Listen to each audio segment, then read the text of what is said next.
Welcome to the Arrowhead Addict podcast. We are here coming to you live. The Kansas City Chiefs are going to the Super Bowl. You only win a Super Bowl 2 times every 5 years, right? Oh! The warm-up act is over. Let's bring in Melissa Etheridge, massive Chiefs fan. Melissa. Super Bowl champion, 2-time Pro Bowler, and Trent Green. Trent Green, how you doing? Hey, what's going on, guys? And he picked it up! He picked it up! He's gonna score!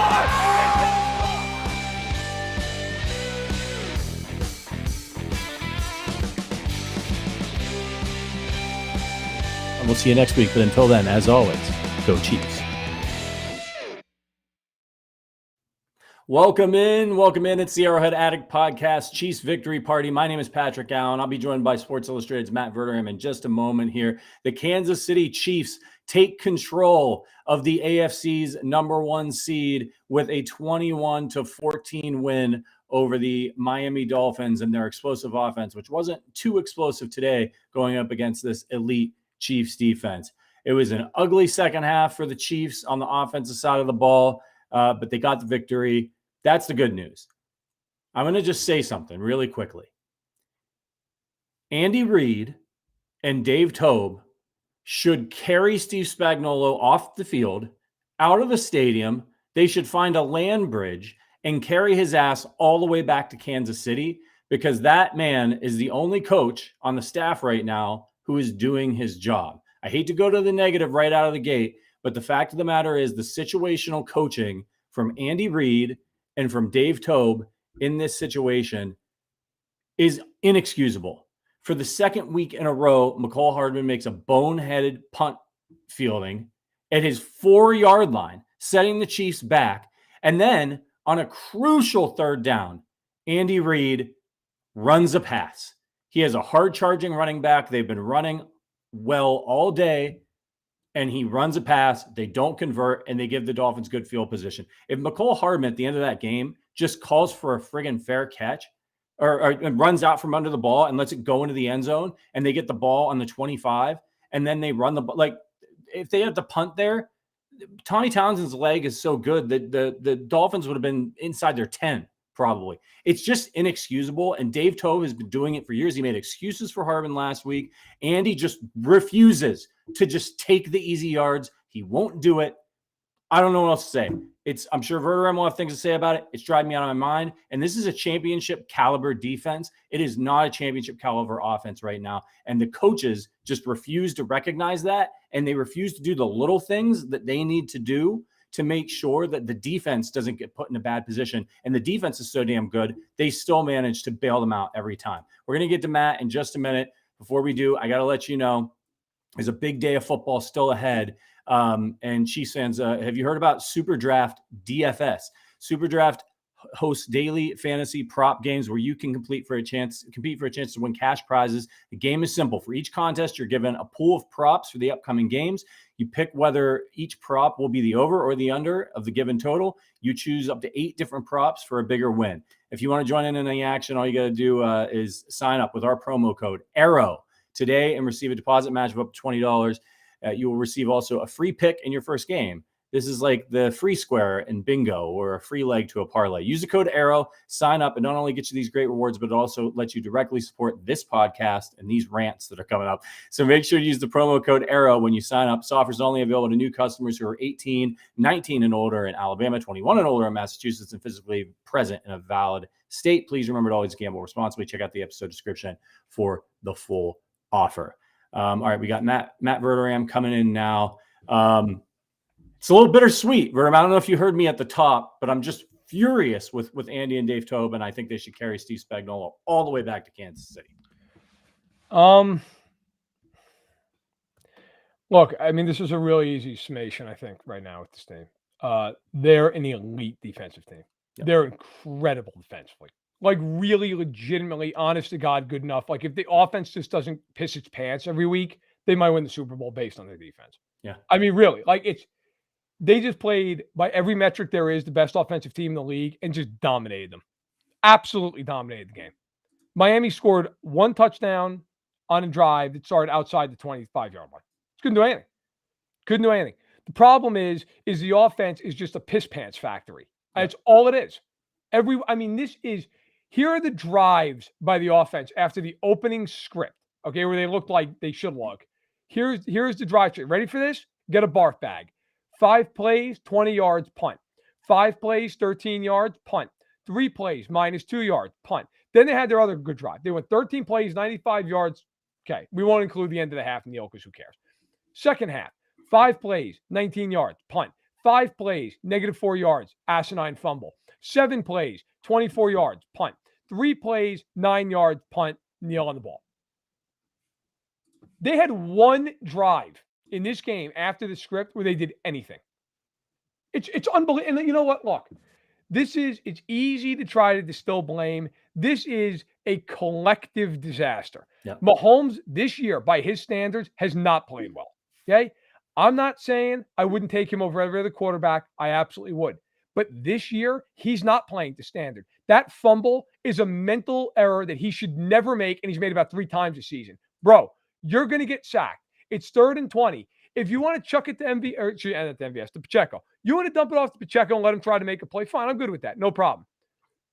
You cannot, in that situation, when you feel the rush coming, have the ball up here. You just can't. Tuck it, take a sack. I don't care. Let Townsend punt 60 yards. The last thing you can do there is fumble the football. That's number one. Kelsey, I have no commentary on because, look, they doubled him the whole game. That's fine. That was their entire game plan. Make everybody else beat him. And in the first half, the Chiefs at times were doing that. And then the second half, again, just a complete pee pants episode. I am to a juncture with Andy where I can't take it anymore. I cannot take it anymore.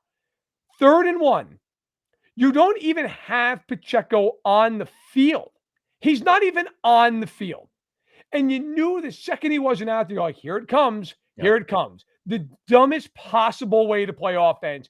Here, let's go for it. Throw the ball in the flat. And the second he had to like pump it, you knew, you're like, there's nobody open. And then you hoped he just ran for it. Like that was the only hope you had. And he couldn't have. Fine, fair enough.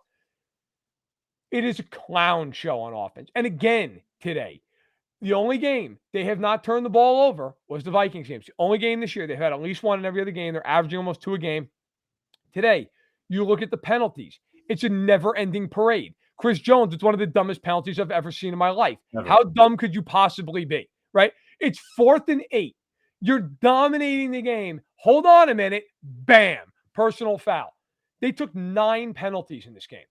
9 penalties. And I don't have a problem with Snead taking a couple holds. Look, you're playing Hill. You should be physical. You should take your chances on some of those. I have no problem with that. The personal foul on Jones. Donovan Smith multiple times in this game. The Trey Smith penalty, while it stinks and it wiped away a play, I get why he did it. Van Ginkel was going to kill Mahomes, and he probably just figured, you know what? The smartest thing I can do is grab him, and maybe I don't get called. But there are a lot of penalties in that game. Just dumb. Just dumb. MVS drops the ball down the field. Got to catch it. Just have to catch the football. It's in your hands. Yeah. It is a never-ending parade of bullshit with this offense. And everybody who wants to blame Nagy's not calling the plays, guys. That's not a guess. Like, I can promise you, he's not calling the plays. Matt Nagy has nothing to do with why this team is playing the way it's playing. Yeah. It's Andy, it's Patrick, and it's these receivers. That's what it is. Now, all that said, hey, look, they're 7-2. They're the number 1 seed in the conference. And they're going into their bye, and maybe they come out of this, and maybe they figure it out. But right now, it's fair to sit here and say the offense is a freaking disaster. The defense is incredible. If the offense can even get to, hey, we're decent, like, you're in great shape. But today, look, let's not mince words. That offensive performance today was a shit show. Yep. I mean, that's what that was after the opening script. They couldn't do anything against a team that gave up 31 to Philly, 48 to Buffalo. They scored 14 offensive points. I mean, the play of the game, the reason they won was an unbelievable effort by their secondary on that Hill fumble. That's it. That's why they won. McDuffie made a great play. They stripped the ball. Edwards makes a heads-up play to pick it up, lateral it and block, and then Cook looked like Usain Bolt going down the sideline. I mean, that's why they won. Yeah. That's why if that play doesn't happen, they lose this game. 100%. That and the fact Tua underthrew a guy by about 38 yards. I don't know what that was. So if you want me to sit here and pump sunshine, like I know some people, fine, then you're barking up the wrong tree. I'm being honest. They're 7-2, feel great about that. If they don't fix this offense, there's no shot in hell for this team. They have to fix this offense. It doesn't have to be number one in the league. It's got to be competent. Because this right now, this is not competent. This is junior league garbage, this offense. Yeah, and it's, if you're watching the show for the first time, and there's a lot of people out there, thank you for your support on YouTube. If you could do us a favor and hit that like button, we'd appreciate it. If you're watching the show for the first time, you might be wondering, why are these guys so miserable? Their team's number one seed in the AFC, and they just won. Right. But it's because of the expectations that we have for this team to see them playing this way on offense, which is supposed to be the strength of this team, is just beyond infuriating. And you're right. I've been seeing this on Twitter. Matt Nagy's the fall guy, right? Oh, it's Matt Nagy came back. Like Andy Reid took his playbook that he's been using in Kansas City for 8 years and just lit it on fire. He's like, oh, Matt Nagy's here. Thank God. Don't need this anymore. We'll run all his shit. And it's the same people who refused to give credit to who refused to give credit to Eric Bieniemy when he was in Kansas City when the offense was good and he wasn't getting jobs. It's the same people who are like, oh, it's Andy calls the plays. It's Andy. Now it's the same people. Oh, it's Matt Nagy. No, it's not. It's Andy Reid. He calls the plays. Best case scenario, Matt Nagy has some input and he relays them to Patrick through the radio. What Andy tells him to call. That's it. Okay. It's not that is literally it. That's what's like. Look. For anyone who doesn't understand, like real talk, Matt Nagy's job is between series to talk with Mahomes. What are you seeing? What's going on? Let's look at the iPad. Let's look at the tablet. And then he's kind of the conduit between he and Andy Reid. But Andy Reid also talks to Patrick Mahomes. It's not like Andy doesn't have any like when the defense is on the field, Andy Reid's basically taking a nap. Okay, he has nothing to do with the defense, and so Andy calls all these plays. Mahomes has ability to check off in certain instances. Some cases they may not have the audible in. Matt Nagy is, I guarantee you, not calling one play this season. Like, we'll update you if that happens, if they decide to hand over play calling duties. He's not calling the plays.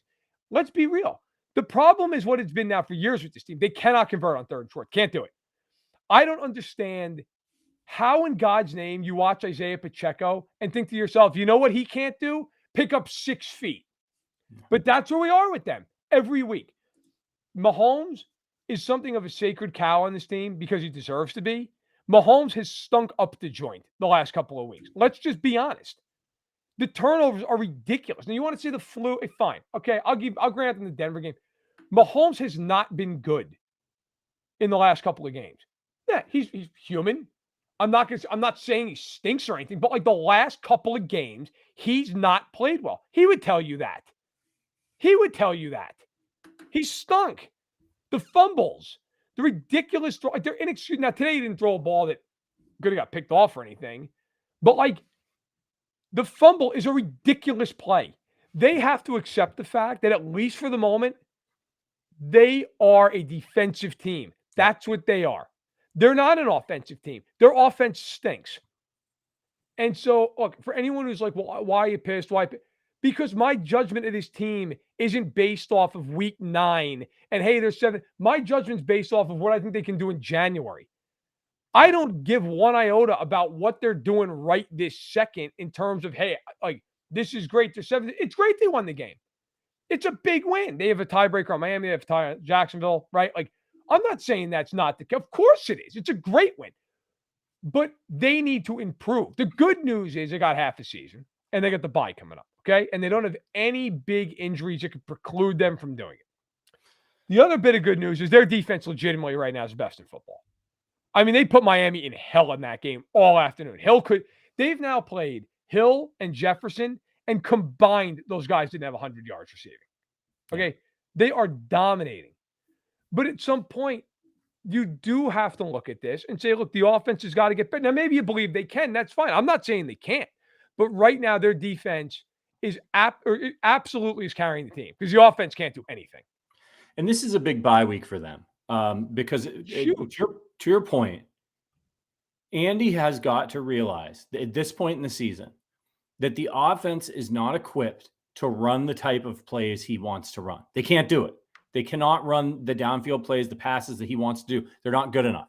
So he needs to change as much as he can in a bye week the way they play offense to more of a ball control offense, an offense that moves the chains. They did it again today for like the third straight week when they just needed a first down. Mahomes takes a big shot to MVS and he drops it. Mahomes has got to realize that ain't Tyreek Hill down there. None of those guys. No, it is not. They're not even in the same league as Tyreek Hill. So if you're hoping that you're going to get these big splash plays that you used to get, like, things have changed. The Chiefs have adapted before. They need to adapt now. They need to run the football way more. They need to get play action going and make things easier on Mahomes and make things easier on Travis Kelce and force defenses to stop them that way. When they stayed ahead of the sticks in this game, when they got up 3 or 4 yards, 5 yards on first down, they usually got a first down and moved the ball because they're good enough to do that. Mahomes could scramble. They got Kelce. But they've just got to stop with they've got to change the playbook. They've got to make some major changes during the bye week. And if they can take care of the football and get 3 touchdowns a game, they'll probably win the Super Bowl. But if they're going to keep turning it over, if they're going to take ill-advised shots, if they're going to refuse to run the ball on 3rd and short when they have maybe the best interior offensive line in the entire NFL, instead, I was expecting a pass from Blake Bell. I guess we should be happy they didn't somehow manage to teleport CEH in there to throw a pass. It's just got to change, and it comes to the coaching staff. And Dave Toub, I've defended him for years. It's got to stop. It's got to stop. If the only thing that we're missing, the only thing we're missing on special teams is them just fielding a punt in their own end zone and then coming out and then moonwalking back in and then just handing the ball to the other team. Yeah. That's all. That's it. Yep. We will achieve a nirvana for the Chiefs on special teams when that happens. Yeah. I mean, when he started to retreat, there was not a doubt. I'm like, he's going to field this. This is unbelievable. He's going to catch his ball. And then Toby after the game last week, like, well, I think he should have. That's probably the right decision. That's like fireable stuff. I mean, it really is. Making excuses for that. But again, Andy's the head coach. Yeah. You're the head coach, man. Like, you're cool with it. You promote what you condone in life.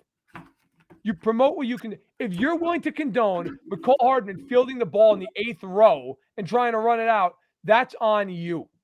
That's not on McCall Hardman because you're telling him it's fine. Go ahead and do it. Yeah. Go ahead and do it. And I am to the point, by the way, let us never forget that the ghost of CEH cropped up in this game when the Chiefs had 2nd and 10 near midfield and a field goal pretty much ends the game. And they were like, listen, we don't have CEH here, but we do have LaMichael Pirine. And he hasn't touched the ball all year long. And you know what would be a great moment for it? 2nd and freaking 10 on a drive where you can put the game away. Yeah.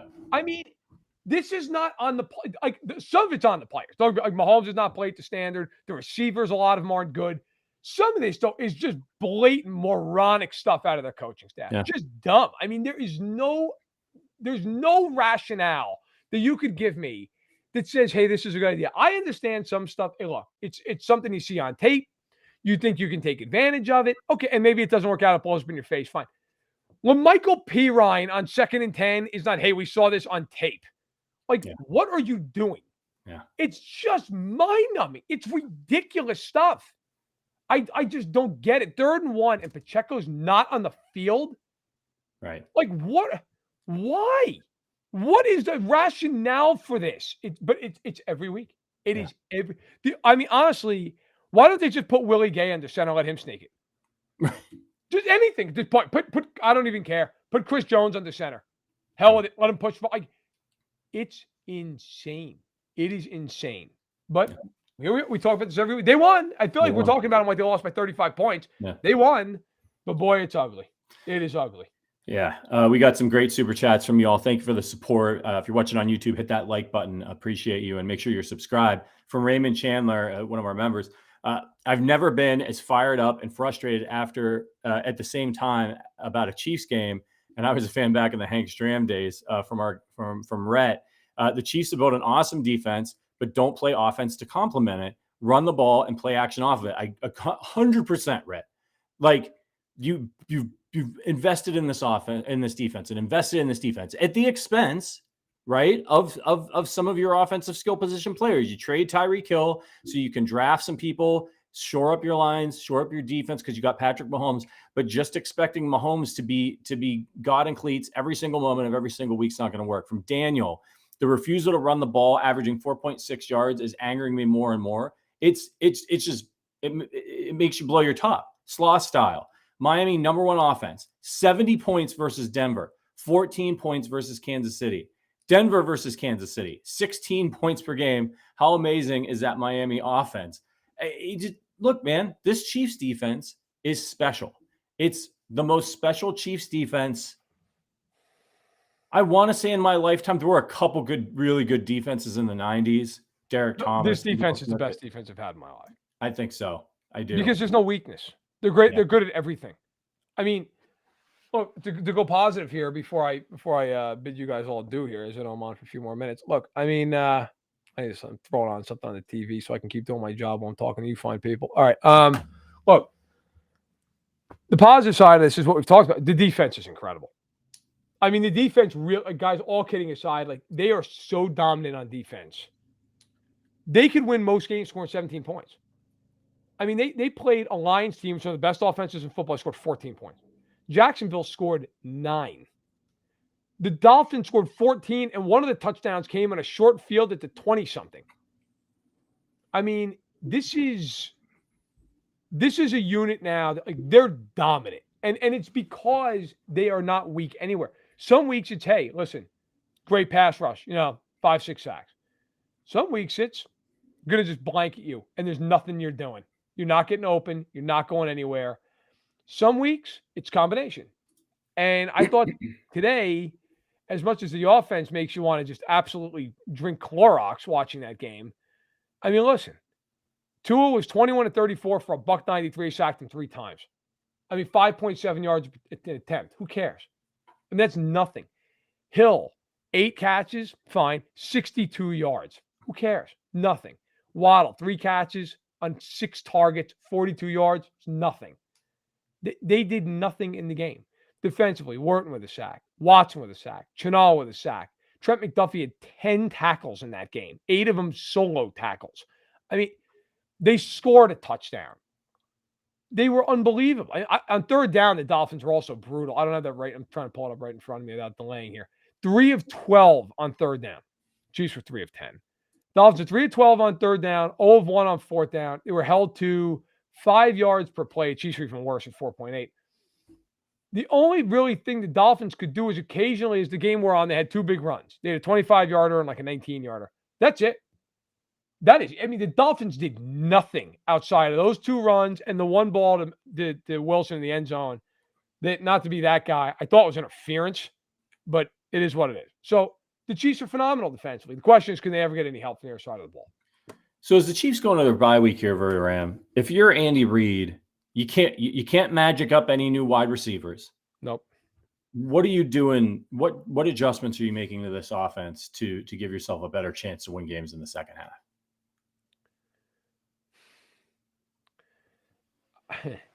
I mean, I think you have to simplify it. You have to cut down on some of the snaps for some of these receivers.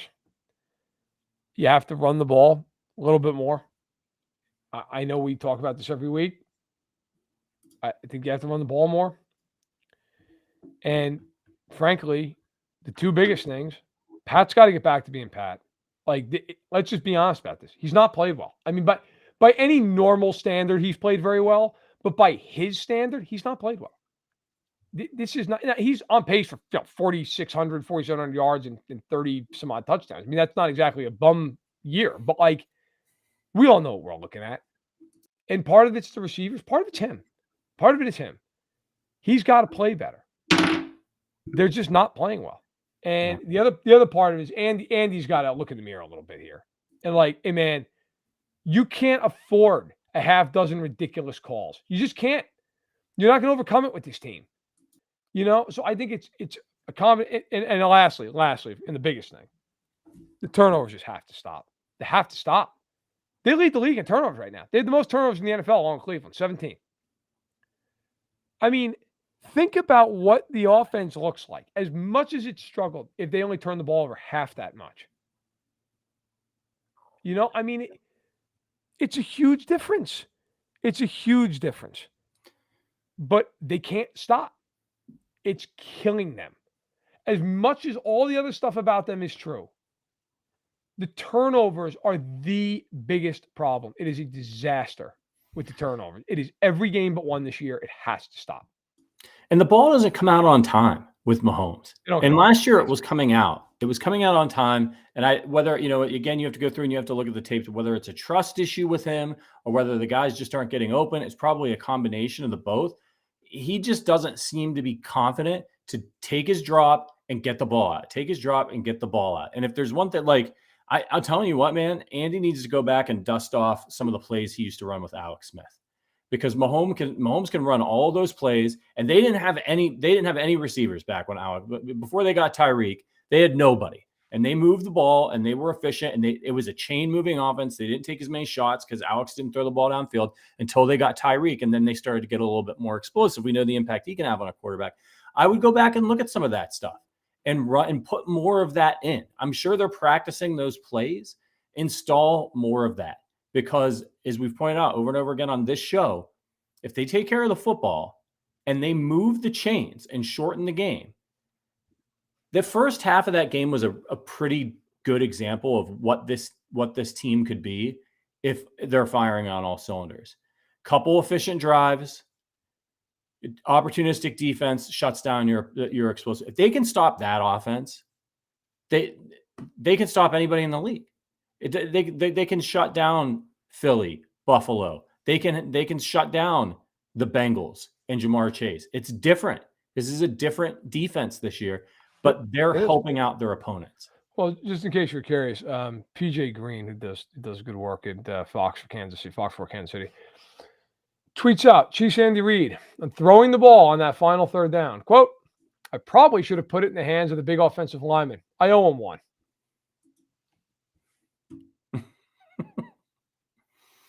It's the situational awareness is not there. Honest to God, it has to at this point be a bit. It has to be a bit. Like, I understand. I am self-aware enough to know I don't know a percentage point about football compared to Andy Reid. I get it. I'm not that guy who's like, if I was the coach, like, I get it. How are you this blind? Like, how are you this blind? It's like in baseball when you have a good team, you're in a pennant race, and you have one of those relievers who you're like, this guy's a gas can. And every time he comes in, like, I know it's coming. And your manager is just like, listen, we got 3 all-stars in the pen and a guy who throws 102. I'm thinking give it to the gas can and see how this plays out for me. What are you doing? What are you doing? This is impossible. I really, it almost feels like a bit at this juncture. Like, hey, we're going to purposely just see how many times we can do this until we get it right. And like, what is the record streak we could go for? What do we got in us? 0 for 20 on third and short? Like, what can we do? Yeah. It is just never ending. Yeah. I don't want to hear Andy after the game with this stupid nonsense about, well, you know what? Listen, I owe him one. Andy, you owe him about 100. How many times are you going to do it, man? How many times? If it's 3rd and 3, I'll hear that. You know what? Okay, you want to run a little boot or something. It's 3rd and half a yard. It's 3rd and half a yard. You're playing a game where you know Kelsey's getting doubled because they doubled him every play. You know you have no other receivers that win one-on-one. And your answer to that was, hey, I know we've got like mini Earl Campbell back here, but I'm good. Let's just run the dumbest possible play and see how things work out. Yeah. And if they ever do run a quarterback sneak again, Mahomes will probably walk into the end zone. They'll go for 70 yards. Yeah. It'll be like the Steve Bono play in Arizona. Right. I mean, and by the way, if you look at the alignment on that play and Mahomes was under center, Mahomes could have walked for a first down. Yep. They won't do it. They just will not do it. Like, at what point, and I'm not going to take this off of Andy because Andy deserves all the smoke in the world for this one. At what point does Patrick just say, I'm calling my own number. I don't care. We're sneaking the ball. Yeah. What is Andy going to do? Bench him? Right. Like, what's going to happen? Right. Sneak it. Sneak the ball. Look, the bottom line, and I will say, and I am never, ever this guy, and everybody who knows me and listens to this podcast knows this, the officiating in this game today. I mean, Mahomes got hit when he was in Turkey when he ran out of bounds and just bang, no flag. There were a couple different times there's interference, like blatant patent, no flag. That stuff's part of it, but the bottom line, they've just been awful. They've been awful offensively, and it starts with Andy, and it goes to Mahomes, and then it goes to all his receivers. They're not good enough to overcome it. All right, I know we got to get you out of here. You got afternoon games to cover, but before you go, who gets an Arrowhead from you today? McDuffie. He won the game. Yeah, he basically single-handedly won the football game. McDuffie. I mean, you could obviously go a bunch of players on defense in this game. McDuffie. I mean, that play, you're figuring they're at least getting a field goal here. Okay, not the end of the world. And he rips it out of his hands. And then give Edwards the credit. And yeah, somebody just mentioned Tranquil getting lit up. Yeah, that was another one. Like blindside block. It's late. Like, what do you do? In any event, McDuffie, he strips the ball. And then Edwards and Cook turn it into from a good play to an incredible, game-winning play. Hey, listen, bottom line, you got to give it to Tyreek Hill. In the end, he won the game. It was nice to see Tyreek score one more touchdown for the Kansas City Chiefs. All right, everybody, that was Matt Verderame, Sports Illustrated. Appreciate you joining us. I'm sure we'll talk to you in the coming weeks. Always good to get Matt's perspective after a Chiefs game. Thanks for joining us, man. You got it. No problem. All right. We got a few more super chats to get to. We're going to get the other guys in here as well. Boy, you guys have been really generous with the super chats. I'm way behind. Daniel, great super chat from Daniel. The refusal to run the ball. No, I think we did that one. Averaging 4.6 is angering me more and more. Our guy Sloth style, Miami #1 offense. Oh, I did that one too. It was Bumpa. How in God's name does Rashee Rice only get 2 targets? That's a good question. We'll get to that one in just a second as the other fellows join us. And then TPT Chiefs podcast. Cornerbacks are playing amazing. I think the bye week will help the offense. And what do you all think of Rice and Moore today? I think Rice had the catch of the game as far as receivers go to extend that drive for the Chiefs as we welcome in Sterling Holmes and Joe Summers. So, fellas, you watched the first half of the podcast. You see me and Verderame really surly. I know the two of you are more optimistic, I think, than Verderame and I, who would get easily frustrated with the Chiefs. So I'll start with you, Sterling. Lay it on us. What did you think of this one? How did you pick this one? Well, I finally got out of my robe while supposedly the Chiefs decided to get in their robe in the second half. After the first half, they thought it was over. And what did we see? Poor play calling, some silly decisions. Quite frankly, the defense still did their job, but Chris Jones decided to, his one time a year, let's have the dumbest penalty we can possibly have. All said and done, the Chiefs got away with a victory. They got out of here. It was a great atmosphere. Shout out to the German fans, all the people that traveled. The atmosphere was absolutely electric.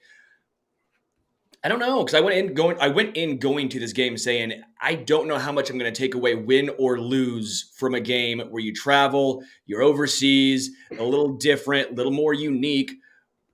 But now I'm really optimistic about the defense and maybe a little more pessimistic about the offense, right? The defense to me looks absolutely elite. I have no question Trent McDuffie needs to be in the same conversation as the Jalen Ramseys, as the Sauce Gardners, because Trent McDuffie does it all. He doesn't get a ton of interceptions, but he does everything else, as well as forcing 4 fumbles on the season. But yeah, man, that offense it's concerning to me.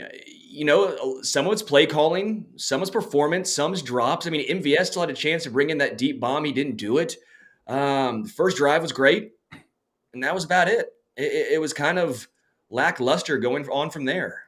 Yeah, it has been all season. Joe? Allow me to hopefully provide some spice and happiness and optimism for this game. Look, I fully think that everything that you guys are saying about the offense is legitimate. The concerns about the play calling, the second half obviously wasn't very good.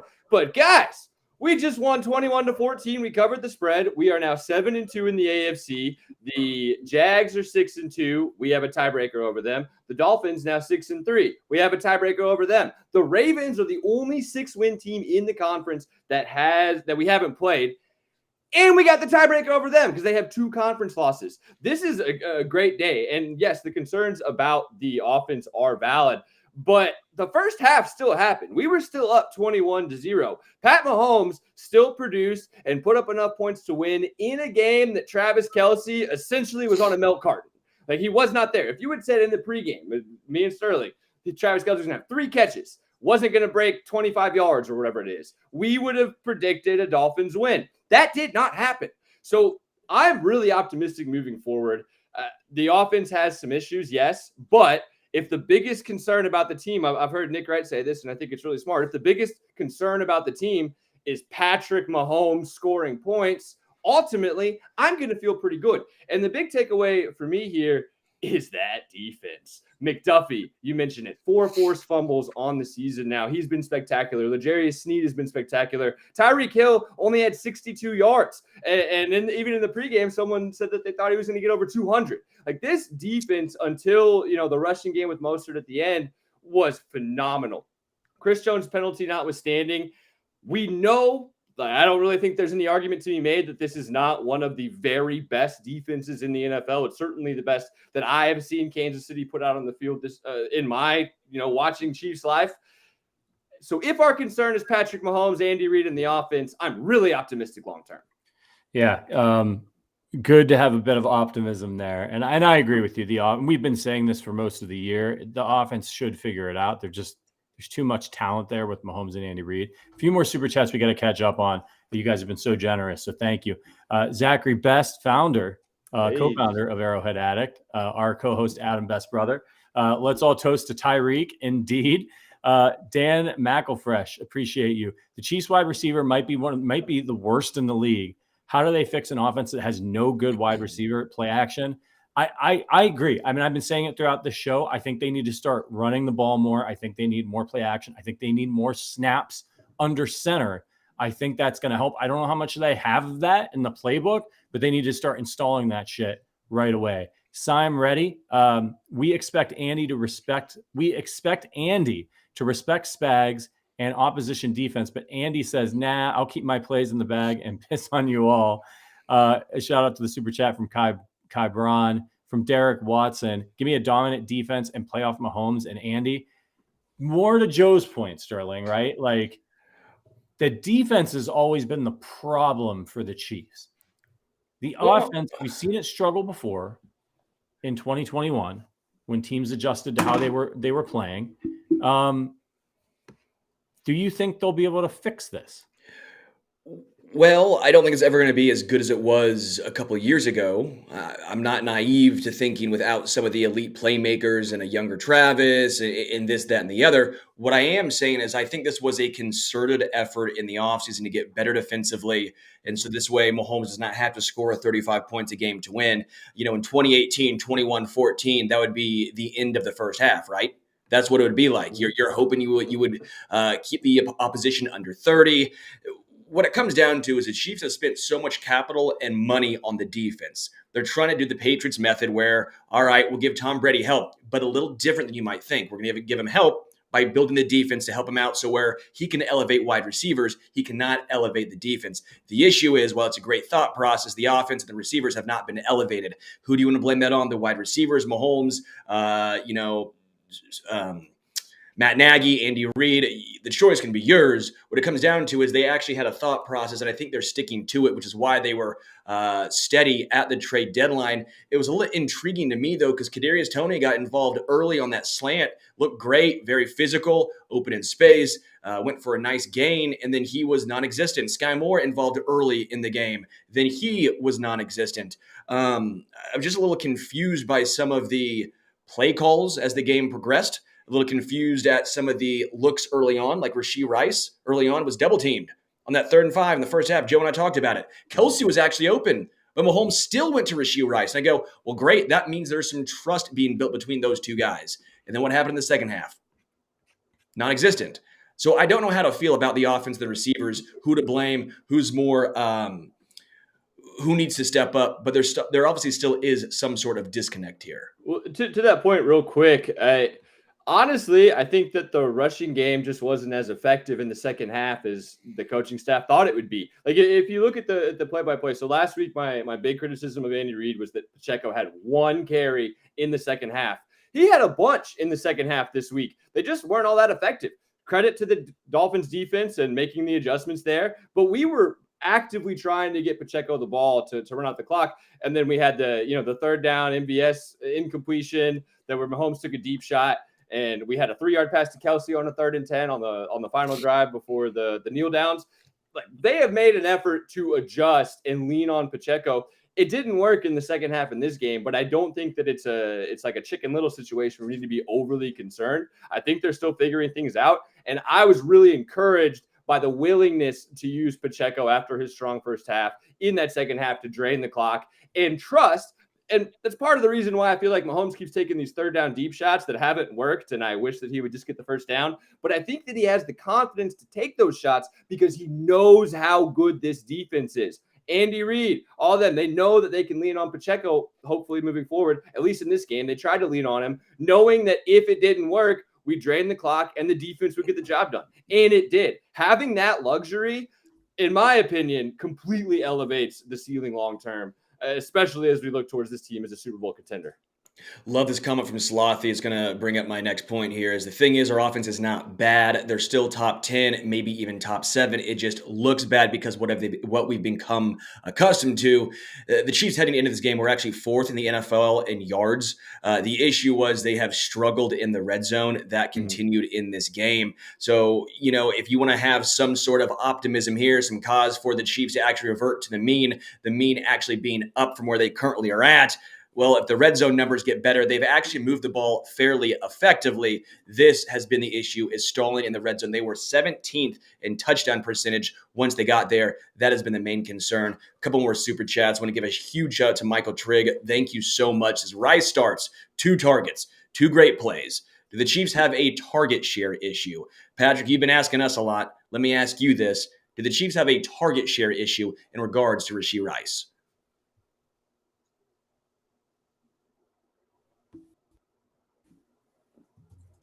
Not sure if he's here, but so I'll have to watch the all 22 to know about whether or not Rashee Rice was actually open in those situations. I want to see us feed him the ball more. I'm the choo-choo train conductor of the Rashee Rice hype train. I love his ability to create yards after the catch. I don't know if they were just scheming him up. I feel like the Dolphins did a masterful job of making Travis Kelce irrelevant. Maybe they made some adjustments for Rice in the second half there as well. Look, Mahomes needs to play better. He needs to make better decisions. He's still the runaway betting favorite to win NFL MVP. Everyone knows that he's the best player in the sport. And to the red zone, like Mahomes had the bad fumble. We had the 3 punts in the second half, but we were 2 for 2 on red zone touchdowns. We got it there twice. We scored them both. That's a big positive indicator for me, especially the play design on the McKinnon touchdown, because you had the defense trying to bracket Kelsey, and then McKinnon just slides right under the drag route. That's encouraging for me long term. And coming into the game, I wanted to see the defense continue to justify every single piece of evidence that shows they're maybe the best defense in the league. They did that. Tyreek Hill shut down. Tua shut down. And then second, I wanted to see us get touchdowns in the red zone. 2 for 2, I'm happy with that. A lot to clean up, but I am coming away believing that we are the clear, bona fide AFC conference favorites. And the Eagles at this point are the only team that I think that you could argue has been more impressive over the course of the season. Yeah. I know Patrick was having some internet questions, so either he hates me or the internet was the issue. I'm going to go with the second one there. So hopefully, Patrick, are you back? Do you promise you don't hate me, or was that just a complete avoidance of my question? Yeah, I think it's he just hates me, Joe. He looks pretty though. Yeah, he looks good. He looks great. His blinking's electric right now. I mean, come on now. No one blinks better than Patrick. AJ Figarelli says, thank you again for the super chat. Says, never in my life again. I ask him a question. He gets out of here. I guess my questions are too hard hitting for Patrick. He can't handle the truth. AJ says, never in my life did I think I'd be pissed, concerned, and worried about a team that's 7-2 and the number 1 seed. I will say, how often have we seen this from the Kansas City Chiefs? You've been concerned about something. They're the number one seed, at least in recent memory, right?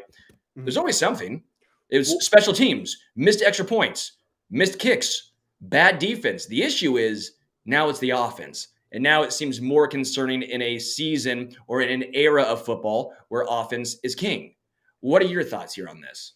Honestly, I think that we are conditioned from the Bob Sutton years and just all the time that we were waiting for the other shoe to drop defensively, where Marcus Mariota would catch his own pass, where Andrew Luck would fumble the ball to himself and score a touchdown. The defense always collapsed at the end of games.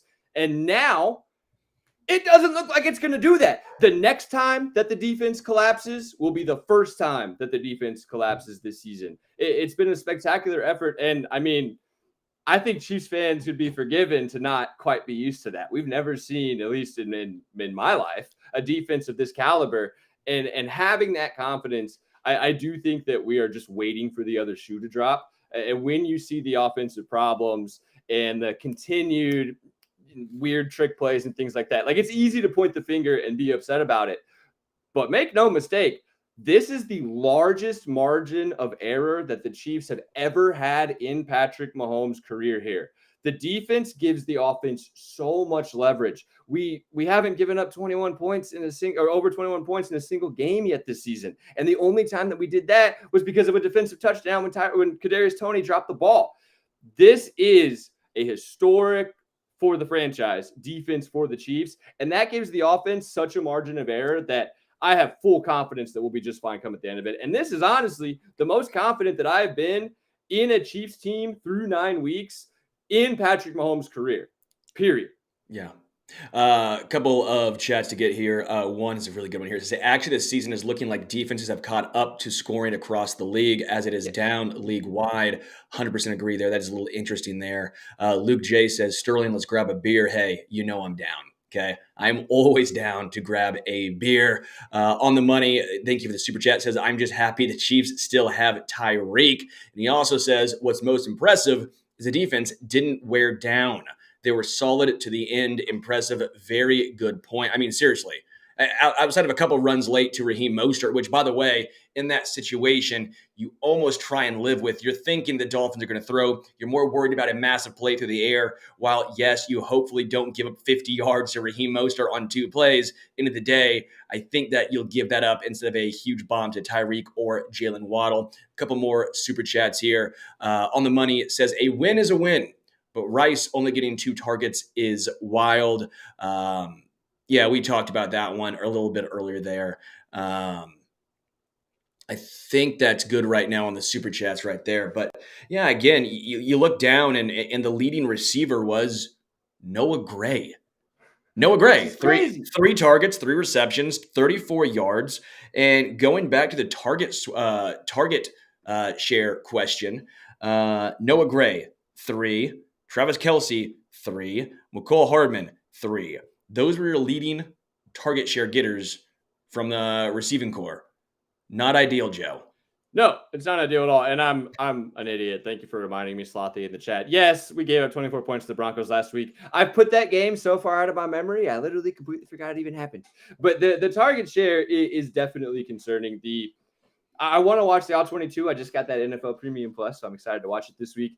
It felt like I want to see if there was any separation, but it felt like Miami was doing a really good job schematically of taking away the Chiefs' top options. And if that happens, you would expect Pat to throw the ball to the open man, take what the defense gives you, that kind of idea. So, I mean, our leading receiver only had 3 catches, but there were 10 or 11 guys that caught a pass, and everyone's hovering between 1 and 3. So it might just be a situation of him taking what the defense gave him. I'm curious to see how that looks.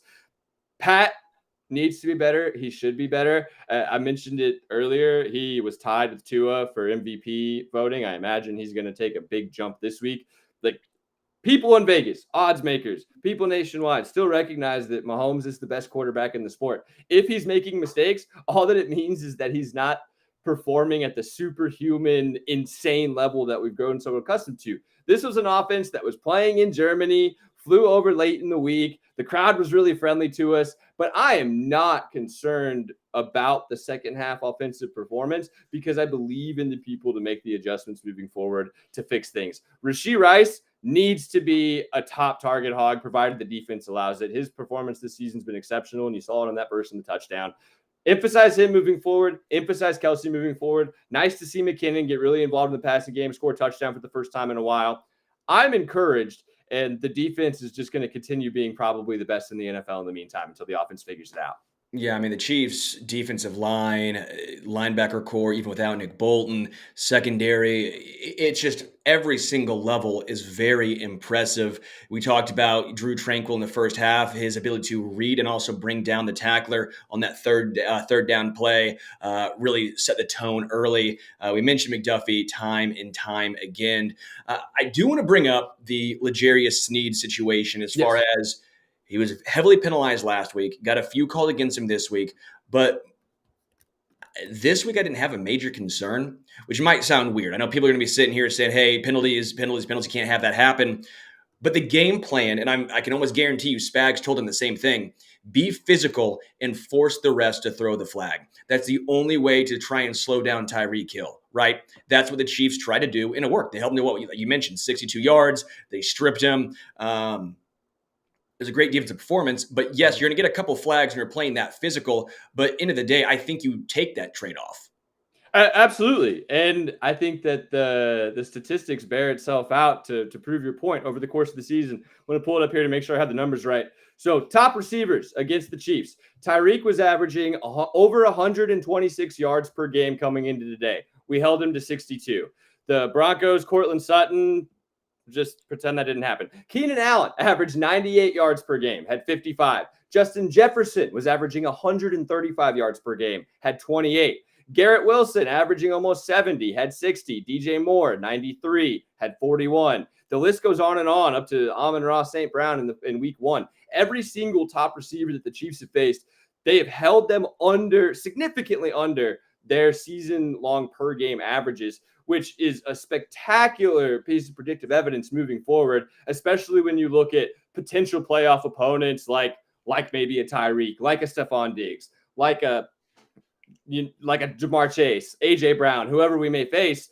There is no defense in the NFL that I would trust more at this point to contain opposing top receivers than this one. And this was just another example in a long list of successful performances from Sneed, from McDuffie, and the secondary at large. They're playing complementary football, and the Sneed and McDuffie pairing with McDuffie's physicality, four forced fumbles on the season, Sneed's ability to tackle and shadow top receivers.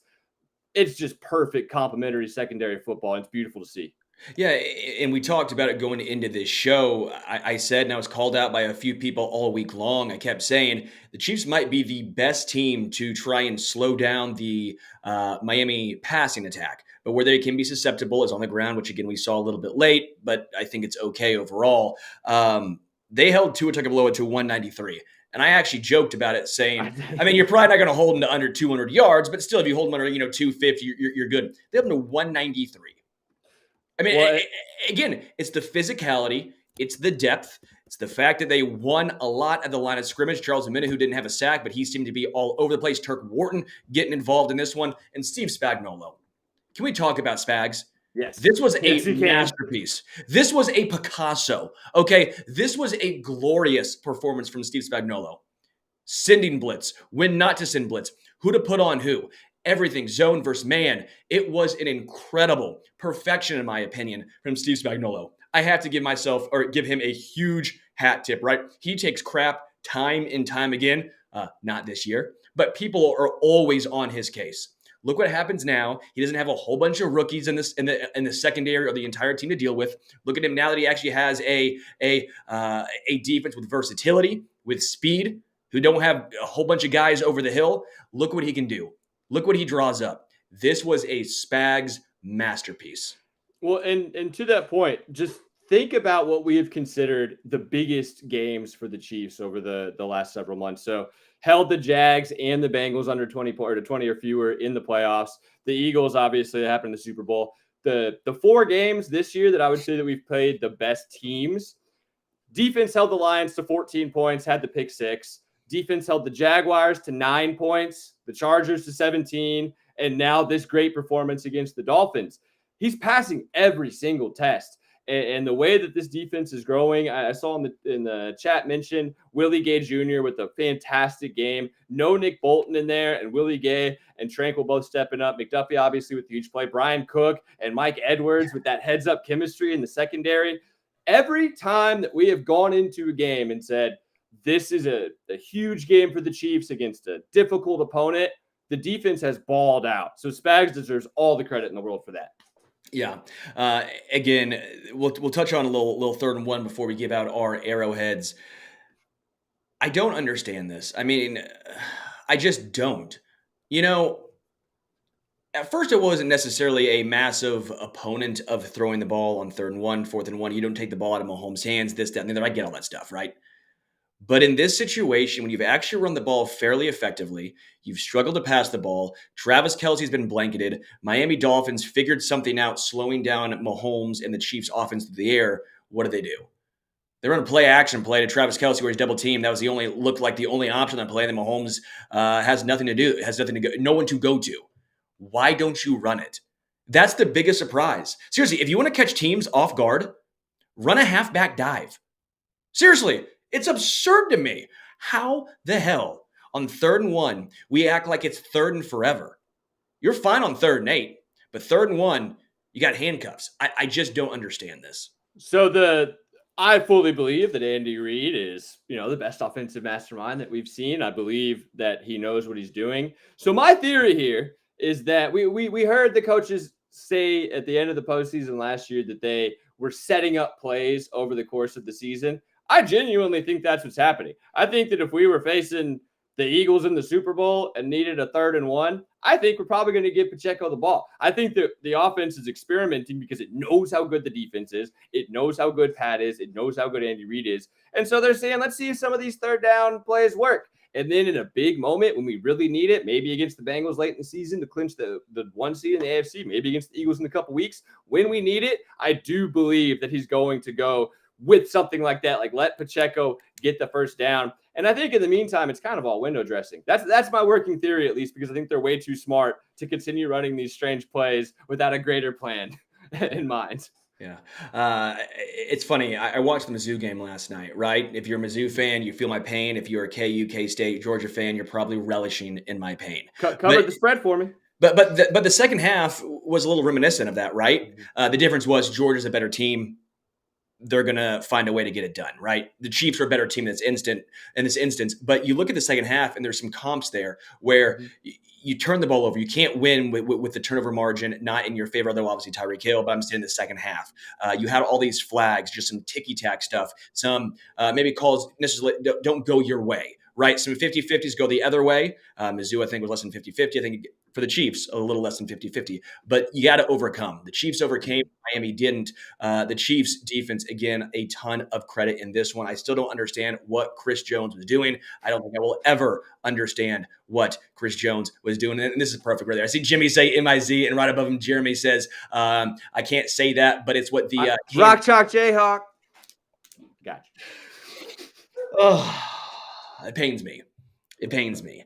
Any other takeaways before we get to our Arrowhead? Anything else that you think was of note in this game?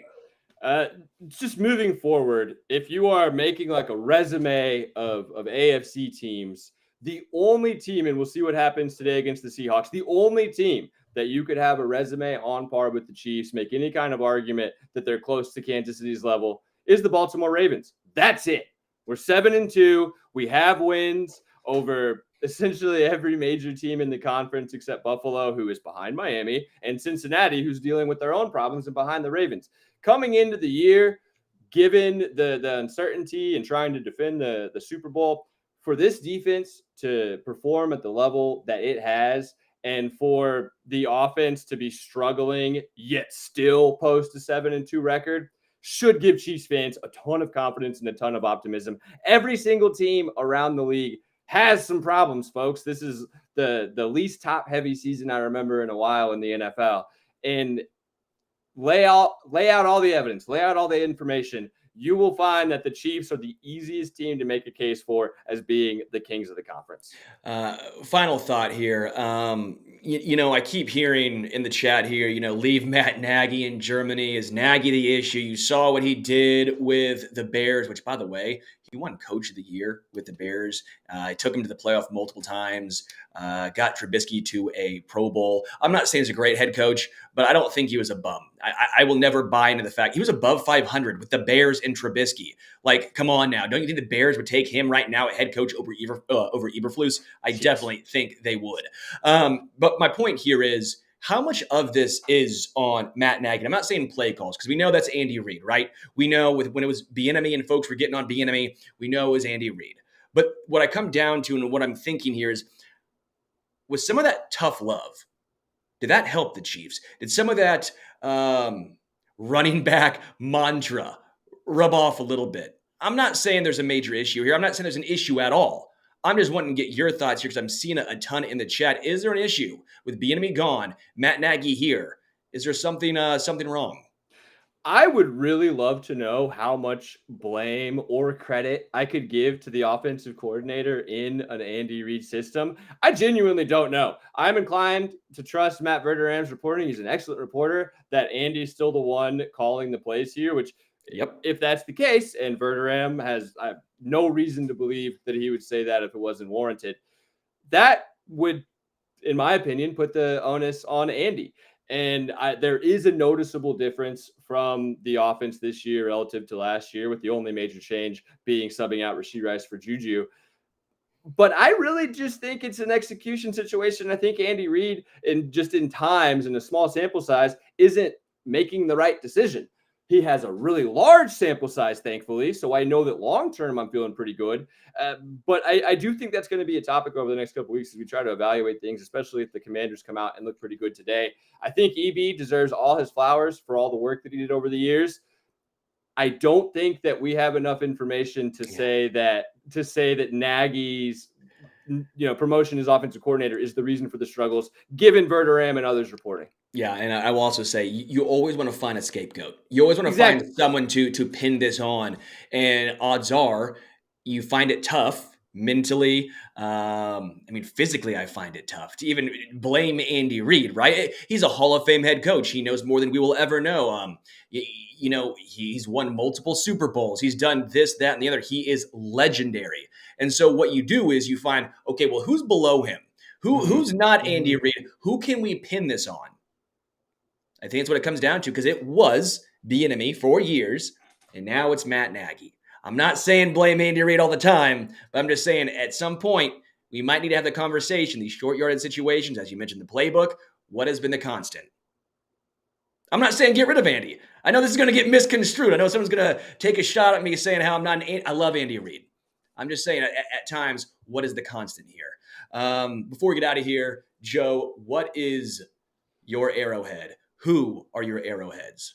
I've got a couple. The first one for me has to go to Trent McDuffie. Leads the team in tackles, now has 4 forced fumbles on the season, was a big part in shutting down Tyreek Hill, and made what I think we'll look back on as one of the more poetic plays in Chiefs defensive history, particularly of the era. Just what a beautiful poetic moment for the pick that we used from the Tyreek Hill trade to be the one that forces the fumble to give us a 21-0 lead. I love to see that. I also want to give Willie Gay Jr. his flowers as well. I thought he was spectacular after we didn't know if he was going to play this week. And I'm going to push back overall. I'm giving one to Patrick Mahomes. Patrick Mahomes got the job done in the first half with Travis Kelce being taken completely out of the equation. Last week we thought it was impossible for Sky Moore to catch a football if it was in like YMCA Pee Wee League. He had a big catch. Mahomes was spreading the ball around, taking what the defense gave him in the first half. Second half, we have some work to do, but the first half performance still happened. So I'm giving Mahomes one as well on top of the members of the secondary. You got to give it to McDuffie. All pro. I've talked about it time and time again, McDuffie.